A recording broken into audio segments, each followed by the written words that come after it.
Al-Shabab militants have killed 12 people in Kenya's border town of Mandera on Tuesday, according to Kenyan authorities. The attack targeted members of a travelling theatre group who were in Mandera to stage plays for a secondary school. No arrests have been made, but police said they are following several leads. Well, the Somali-based Al-Shabab militant group has claimed responsibility for the attack. Tuesday morning, this is what is left of Bishara Hotel in Mandera.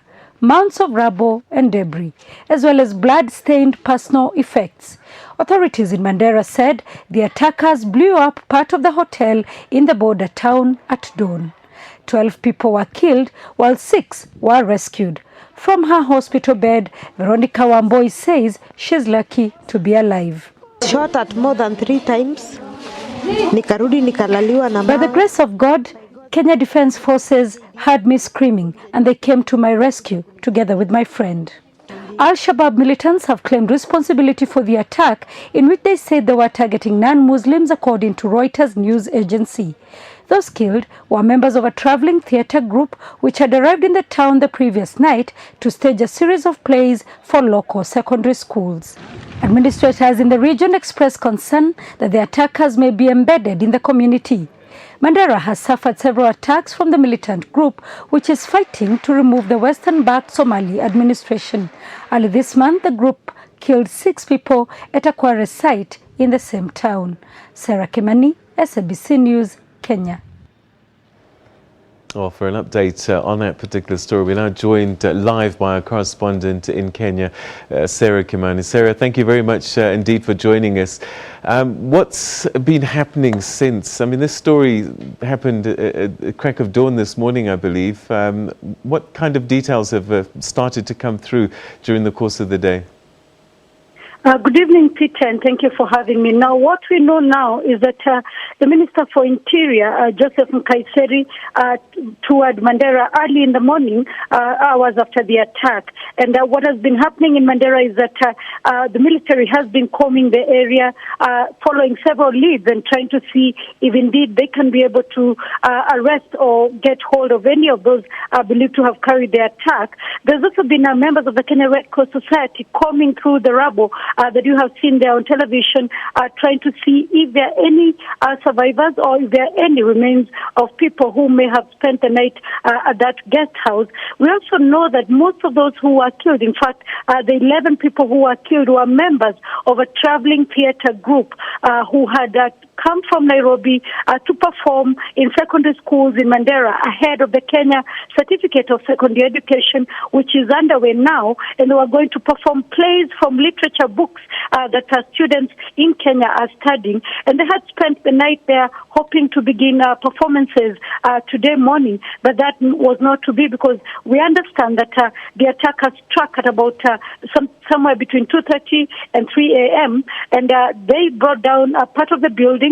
And when they came in, they just started shooting, as you have heard there from Veronica.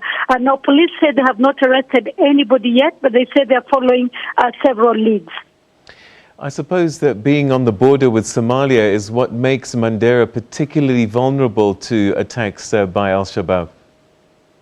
Yes, that is one of the reasons. And indeed, one of the administrators in the area, or the county governor, Ali Roba, early in the day, held a press conference in Mandera. And he was saying one of the fears that authorities in Mandera have is that it is possible that some of these people cross earlier before the attacks and they embed into the communities. And one of the things they're saying is that now they will be forced to come through most of the homes there because they feel that these people stay with the communities, they become part of the communities and plan their attacks, even sometimes with the knowledge of the communities. But communities, one, either shelter them or are too scared to report that indeed they're there. The Kenyan government also saying through Minister Nkaiseri, the Minister for Interior Security, that they will be following intelligence reports that indicate that most of these people are indeed young people who have have been trained alongside Al-Shabaab fighters in Somalia, and they come back to Kenya and carry out these attacks. Also, one thing to note is that the Kenyan government has been trying to put a wall between Kenya and Somalia, but it is a long border stretching about 700 kilometers, and not much has been done. And so this is one of the reasons also why the Al-Shabaab militants are able to cross over easily between the two countries. Have there been Al-Shabaab attacks in recent times in that area, Sarah? Yes, there was one just early this month in which also people were killed. They are quarry workers. 6 of them were killed also inside a guest house.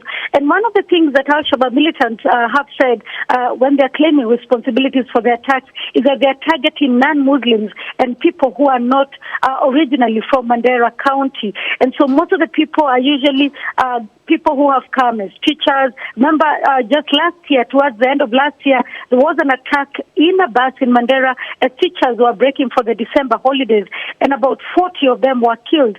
So it is a trend that has taken place in Mandera, even as the Kenyan government tries to heighten security. There's now a military base in Mandera, but sometimes they seem to outwit even the military or the intelligence that authorities get in Mandera. President Kenyatta has cancelled the trip to Angola. This is a very serious situation for him.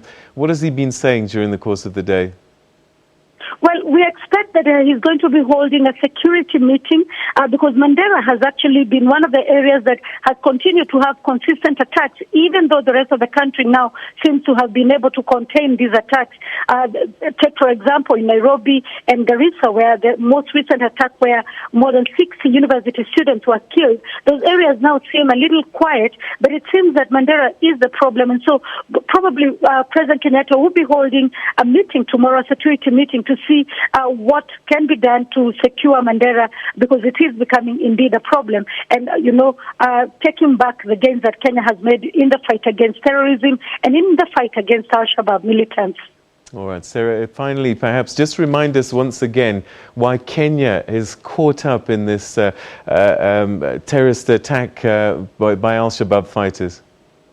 Well, Kenya has troops inside Somalia. Kenya sent troops to Somalia in October 2011, and these troops are trying to contain Al-Shabaab militants who initially, even before these attacks that we see now, used to cross over to Kenya, kidnap foreigners, kidnap tourists, kidnap even aid workers and government officials. And so Kenya decided to join the African Union mission in Somalia, also known as AMISOM, to try and work together with other African Union troops to contain Al-Shabaab militants. But in return, they have had a lot of attacks at universities, in shopping malls, and also in public places. What they have done in most areas is that they have heightened security, but it seems sometimes it is not enough even for them to be able to outrun the gunmen.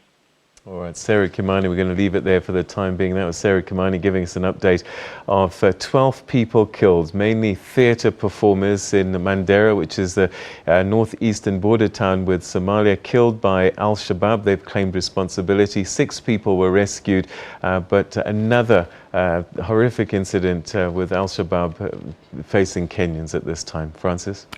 Well, meanwhile, Al-Shabaab has also launched an attack on African Union peacekeepers in Somalia itself.